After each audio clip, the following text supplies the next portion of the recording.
pensez quoi de ce mouvement? Ce que j'en pense, mais paradoxalement, je pense qu'ils ont raison. Et je me demande si je... Bon, maintenant c'est trop tard parce que je me suis engagé, mais... Allez travailler? Ouais, j'aurais peut-être bien fait grève finalement. Salut Thomas. Salut Nadia. Alors, tu t'es intéressé pour nous à la couverture médiatique de la grève générale de ce 18 octobre, notamment celle de TF1 et de France 2. Alors oui, on parle souvent et on critique souvent les chaînes d'information en continu, mais quand même TF1 et France 2, les journaux de 20h, c'est 10 millions de personnes qui regardent chaque soir, c'est une grand-messe de l'information. Donc j'ai pris un peu mon courage à deux mains et j'ai regardé ce qu'on disait de la journée de mobilisation de la grève générale qui s'est tenue hier, alors notamment sur TF1, donc propriété de la famille Bouygues. Le journal s'ouvre sur comment les Français se sont organisés. On a l'impression c'est comment la résistance s'est organisée pour contrer les grévistes. Alors, dès le début, dès les premières minutes, on parle de ces Jean Moulin du covoiturage, de ces Pierre Brossolette du Vélib'. On écoute un grand moment de télévision. Retrouvons Marie-Blanche à Paris. 38 minutes de vélo plus tard, elle arrive sur son lieu de travail. Non, du coup, je suis venue en vélo électrique et ça a coûté 10,14 €. Alors, je pense qu'il faut quand même rendre hommage à Marie-Blanche qui a dû fixer une caméra sur son vélo et qui a dû peut-être rejouer 2 fois la scène où elle présente la facture de 10,14 € Ça a l'air tellement naturel. à son patron. Tout ça pour expliquer que les méchants grévistes avaient perturbé sa journée. Et au passage, on tresse des louanges à ce gentil patron qui rembourse les frais de ses salariés. On aimerait bien savoir d'ailleurs s'il a indexé les salaires sur l'inflation. Ça serait quand même plus intéressant. Et c'est quand même fou comment TF1 traite les conséquences de la grève avant les causes profondes de la grève. C'est-à-dire, on a ouvert le journal sur voilà, ce que subissaient les Français. Et c'est pareil sur France 2. On pourrait s'attendre pourtant autre chose du service public, mais il faut croire que depuis la suppression de la redevance, c'est devenu un peu le RTF. Des travailleurs qui espèrent rentrer à l'heure. Il y a un train qui a été annulé, un autre qui a été programmé pour 20 minutes plus tard. J'attends. Partout ce soir, les regards inquiets des voyageurs retardés. Il n'y a pas d'information, donc je ne sais pas du tout quand est-ce que je vais pouvoir partir. Je vais finir par rentrer, mais je ne sais pas à quelle heure.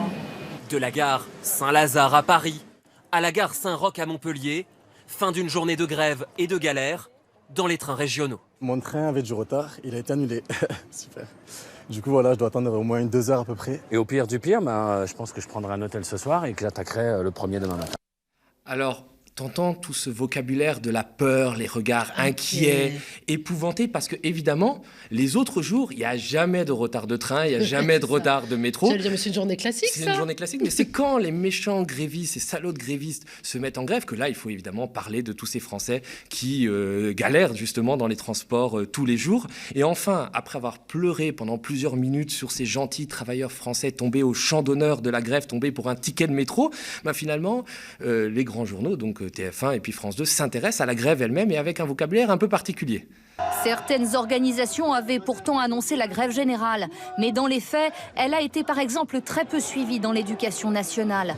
Moins de 6% de grévistes contre 11% fin septembre. Donc après avoir expliqué que les grévistes cassaient les pieds à tout le monde, non seulement c'est des empêcheurs de tourner en rond pour rester poli, mais c'est aussi des losers, puisqu'on explique que effectivement la grève n'a pas eu les effets escomptés et que c'est un échec. Et puis sur les chaînes d'information continue, on a débattu toute la journée sur cet échec de la CGT qui n'a pas réussi à mobiliser. Alors quand même, c'est oublier un peu facilement la mobilisation qui persiste dans les raffineries, dans les centrales nucléaires, dans des entreprises privées et qui s'étend petit à petit au pays, ce moment de colère qui est là. Et bien sûr, les journaux, ces grands journaux, préfèrent s'arrêter sur les incidents qu'il y a eu pendant ces manifestations parce qu'on n'en fait jamais assez sur les méchants casseurs. 50 manifestations étaient organisées sur tout le territoire. Elles ont rassemblé 107 000 personnes selon la police, près de 300 000 selon les organisateurs, la CGT. Ils étaient plusieurs milliers à Toulouse, au Havre, à Lille, Rennes, Marseille ou Lyon. 13 000 à Paris. 200 casseurs en tête de cortège s'en sont pris à des vitrines et ont mis le feu à des poubelles dans le quartier de Montparnasse. Avec grand classique, les grands médias se délectent du moindre incident dans ces manifestations.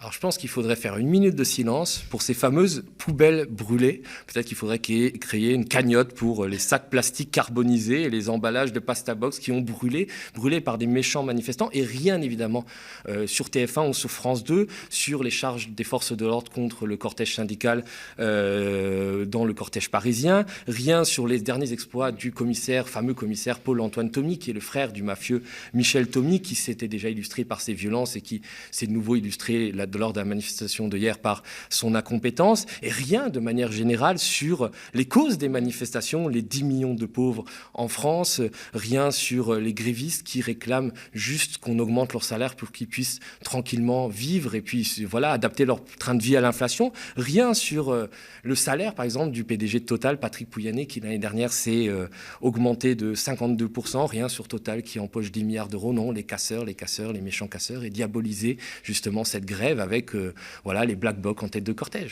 Alors il y a aussi une même rengaine des médias mainstream qui consiste à mettre systématiquement en avant les Français qui sont contre la grève. Alors c'est un sport national. À chaque journée de grève, on ne va pas voir le PDG du CAC 40 pour lui dire pourquoi vous avez encore augmenté votre salaire et pourquoi vous avez pas payer vos impôts en France et vous avez tout mis dans les paradis fiscaux.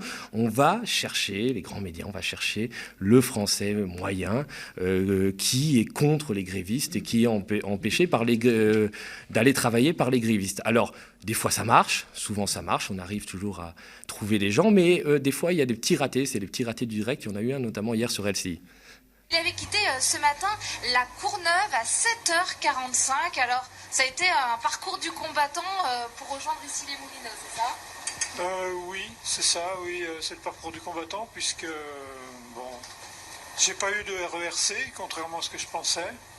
C'est ça qui a un petit peu compliqué les choses, en fait. Vous pensez quoi de ce mouvement ? Ce que j'en pense, mais paradoxalement, je pense qu'ils ont raison. Et je me demande si je... Bon, maintenant c'est trop tard parce que je me suis engagé, mais... Allez travailler ? J'aurais bien fait grève finalement. Merci beaucoup, monsieur. Bon courage pour rejoindre votre destination. Ah, je suis dégoûtée par la réponse. Oui, et puis, alors quand ça marche pas, quand on n'arrive pas à taper sur les méchants manifestants, on a un autre marronnier, c'est pleurer les patrons qui sont victimes justement de ces grèves. Comme sur France 2, on a eu ce reportage. Les salariés veulent tous gagner plus. Et en plat du jour, nous avons la demi-côtelette avec des frites et salades. Sergio Amaral travaille en salle depuis 1 an pour 1 600 € net par mois. Difficile pour lui de s'en sortir. Il y a tout qui remonte, le prix du gaz, l'électricité. Vous allez faire des courses, il y a tout qui remonte en ce moment. Je suis arrivé près de mon patron pour lui demander une remontation de salaire et il m'a dit que là, pour le moment, c'est pas possible parce que c'est difficile aussi pour lui. Son patron lui a quand même proposé un compromis. Il devait embaucher un serveur, il y renonce. En échange, les 5 salariés font des heures supplémentaires rémunérées.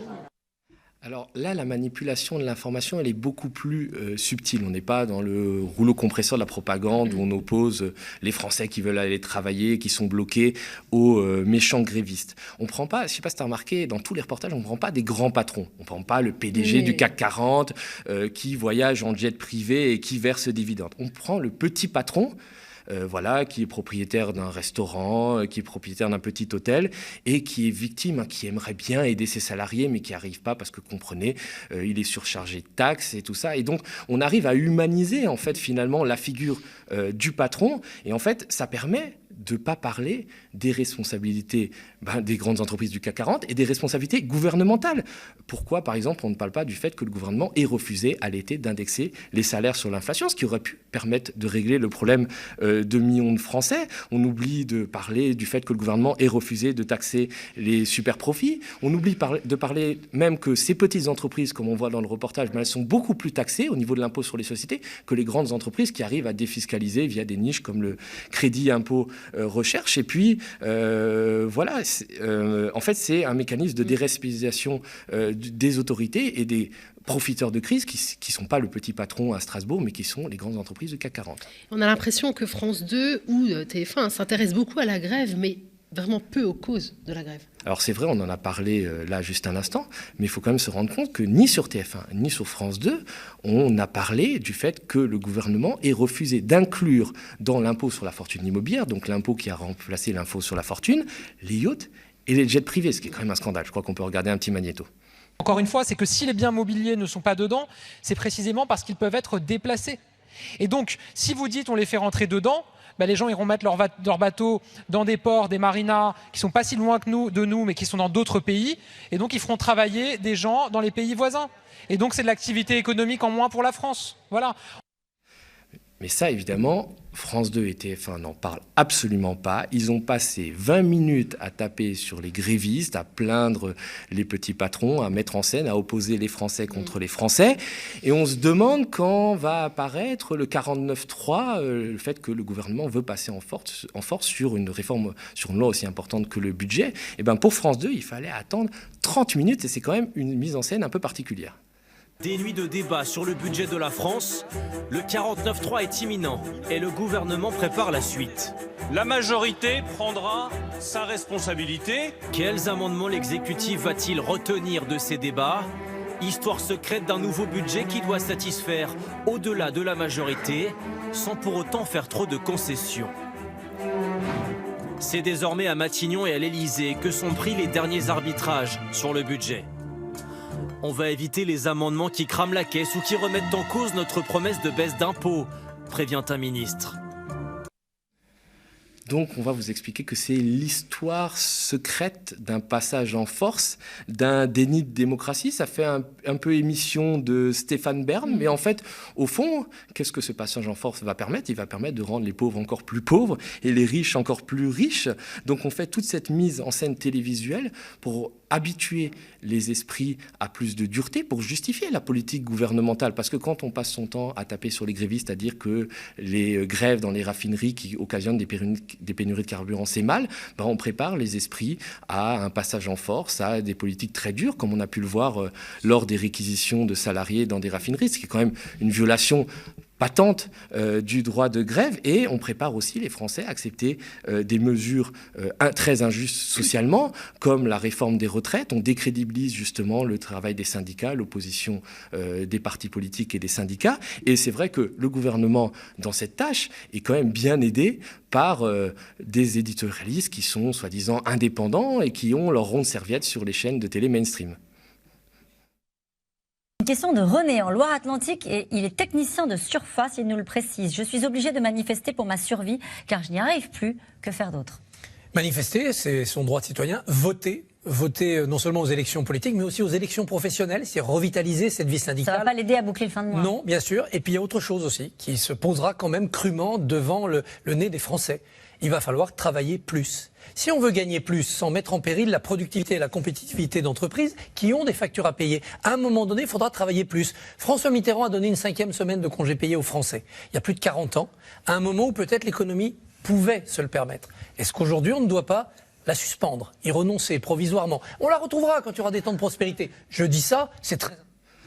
Donc il y a quelqu'un qui demande comment il va faire pour boucler ses fins de mois et on lui répond qu'on va lui supprimer la 5e semaine de congé payé, que ce sacrifice est absolument indispensable. Donc tout va très bien dans le plus merveilleux des mondes, Madame la Marquise, et peut-être que le comportement de ces éditorialistes explique aussi pourquoi la France est 34e au classement de la liberté de la presse derrière le Suriname et le Cap-Vert. Merci Thomas.